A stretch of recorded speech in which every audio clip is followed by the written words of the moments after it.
Hello friends, तो आज के इस वीडियो में मैं आपसे शेयर करने जा रही हूँ वर्ल्ड हिस्ट्री का एक टॉपिक है जो है मिस्र की सभ्यता, नील नदी की देन, इसकी विवेचना कीजिए। मैंने ये नोट्स बनाया अपने बीए सेमेस्टर 2 हिस्ट्री ऑनर्स के लिए, क्योंकि हमारे सिलेबस के पेपर 2 में, हिस्ट्री पेपर 2 में वर्ल्ड हिस्ट्री भी दे दिया है, तो मैंने ये नोट्स बनाए हैं उसके लिए। ये हमारे और भी आगे चल के हमारे यूपीएससी में भी ये हमारे लिए हेल्पफुल होगा, इसलिए मैंने ये नोट्स आपसे शेयर करने की सोची। ठीक है, तो चलिए इस और हम बने रहते हैं इस वीडियो की ओर। ठीक है, तो हमारा पहले मिस्र की सभ्यता नील नदी की देन है, इसकी विवेचना करें। प्राचीन विश्व सभ्यताएं मुख्यतः नील नदी की घाटियां में उत्पन्न हुई और उनका वहीं पर विकास हुआ। भारत की प्राचीन सभ्यता सिंधु घाटी में उत्पन्न हुई एवं विकसित हुई। मेसोपोटामिया की प्राचीन सभ्यता का उद्भव एवं विकास दर्जला एवं फ्रात नदियों की घाटियों में हुआ। चीन की सभ्यता का विकास वांगहो और यांगत्जी नदियों की घाटियों में हुई। उसी समय मिस्र में नील नदी के घाटी में उच्च सभ्यता का उदय एवं विकास हुआ, जिसे हम विश्व की प्राचीन सभ्यता से जानते हैं। यह हमारा परिचय है। ठीक है, ये नोट्स आपको किसी भी वेबसाइट पे नहीं मिलेगा, ये मैंने बुक से बनाया है नोट्स, जो बहुत ही अच्छा रहेगा। तो अभी ये नोट्स जरूर से जरूर पढ़ें और इसका यूज करें, ये आपके लिए बहुत ही यूजफुल होगा। ठीक है, आगे हमारा मिस्र को नील से 3 लाभ थे: प्राकृतिक, आर्थिक, राजनीतिक। मिस्र की सुरक्षा में नील नदी का बड़ा हाथ रहा है। नील नदी ने मिस्र के आर्थिक संपदा प्रदान की। इस क्षेत्र में प्रचुर वर्षा का अभाव रहा है। नील ने मिस्र को खेती प्रदान किया। उत्तरी मिस्र में कुछ वर्षा होती थी, किंतु दक्षिणी मिस्र में कई वर्ष तक सूखा रह जाता था। अतः मिस्र के लोग नील नदी के जल पर आश्रित रहते थे। जैसा इसमें बताया गया है कि नील नदी का बड़ा हाथ रहा है मिस्र की सुरक्षा में।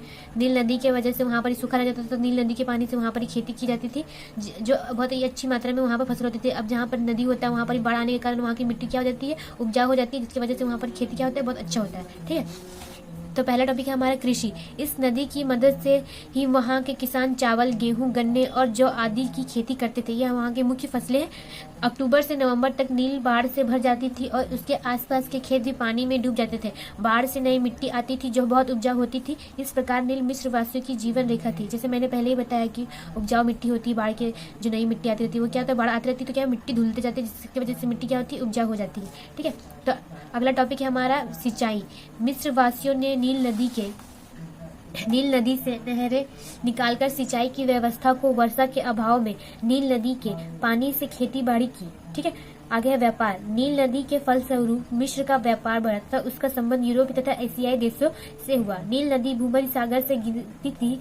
यह सागर मिस्र को यूरोपीय देशों से जोड़ता था। इस प्रकार नील नदी के कारण मिस्र का संबंध यूरोपीय देशों से हुआ और इस संपर्क ने धीरे धीरे उनके व्यापार को बढ़ा दिया। अब वहाँ पर क्या था कि सिंचाई की व्यवस्था में विकास हुआ, कृषि में विकास हुआ, तो क्या हुआ, फसल हमारी इच्छा होने लगी। तो जो फसल हमारी इच्छा नहीं, तो वहाँ के आसपास के देशों से क्या हो गया, इसका आयात और निर्यात होने लगा, जिससे वहाँ के व्यापार में वृद्धि हुई। ठीक है, तो क्या है हमारा पैपिरस। नील नदी के फलस्वरूप आर्थिक गतिविधियों को प्रोत्साहन मिला। लोग इस नदी के किनारे पैपिरस पौधे को उगाने और फिर पैपिरस से कागज बनाने की कला भी सीखे। पैपिरस क्या होता है, एक पौधा होता है जिससे कागज बना जाता है। ठीक है, तो वो कागज क्या होता था, वहां पर ही उगाया जाता था और जिससे कागज बनती थी।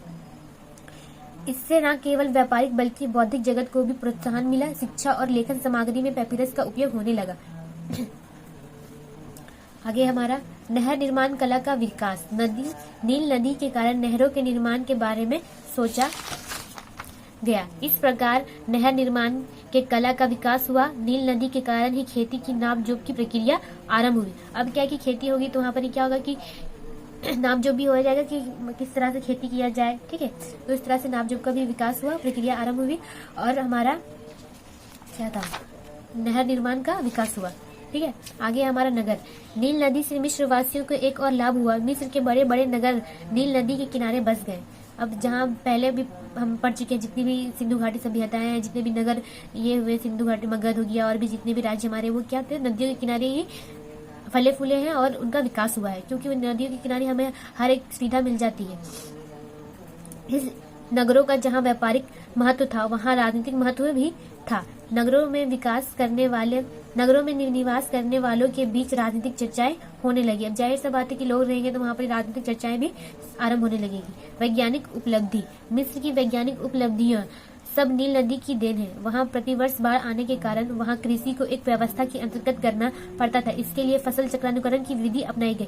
वहाँ पर क्या हो गया, वैज्ञानिक उपलब्धियां जो भी थी वह नील नदी की थी, जिसके अंतर्गत कृषि को क्या करता था, एक व्यवस्था के अंतर्गत, मतलब एक कार्य प्रणाली, क्रिया प्रणाली के अंतर्गत उसको किया जाता था, जिसके लिए एक फसल चक्रानुक्रम की विधि अपनाई गई। फसल चक्रानुक्रम विधि के कहने का मतलब है हमारे कि जैसे खरीफ फसल हो गया, जायद फसल हो गया, रबी फसल हो गया, उस हिसाब से कि किस मौसम में कौन सा फसल हो जाता है, उस हिसाब से उस फसल को लगाया जाए ताकि फसल में अच्छा उपज हो और अच्छा ये भी हो। अब बिना मौसम का दूसरा फसल लगा देंगे तो अभी ठंडा के दिन में ये धान लगा देंगे तो वो होगा नहीं। तो बस यही क्या है, फसल चक्रानुक्रम, फसल मौसम के हिसाब से फसल लगाकर, ठीक है। गणित का विकास, बाद में डूबे खेतों के मेढ़ों को तराशने के लिए गणित, त्रिकोणमिति, ज्यामिति विधि को खोजा गया। ज्योतिष के पीछे भी यही कारण था कि बाढ़ के लिए भविष्यवाणी की जाती थी।